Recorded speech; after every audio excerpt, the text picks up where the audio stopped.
Take me through the strategy of selling, and it's something that you've touched on before, which I think is really critical. If someone's actually in a particular area and they're thinking about selling their home, and perhaps there's other houses that are similar, Yes. there's a very different strategy about sort of time versus market. So you've got to plan your market.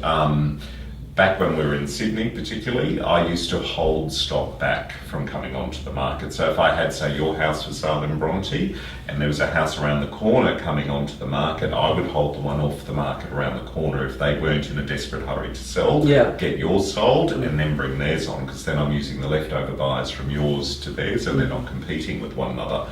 The other process is all about people's timing.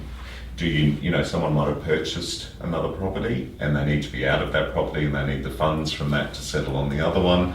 Well, then we actually start looking at doing a ramped up campaign, which might be auction, large pictorial ads, because we need to get a huge volume of people through the house in a short space of time. Yeah.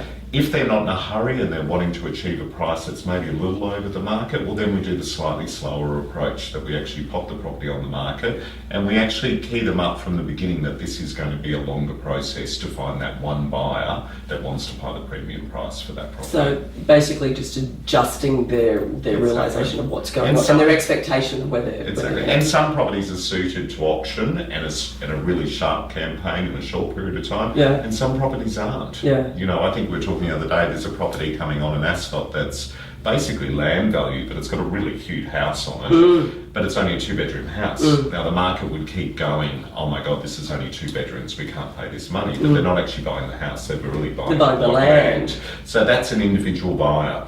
Yet another property we've got coming on, there hasn't been one like it in the market for 6 months. Yeah. So that's definitely an auction property, because there will probably be somewhere between 6 and 8 buyers wanting to buy that property. Yeah. So they need to compete to get it. Yeah.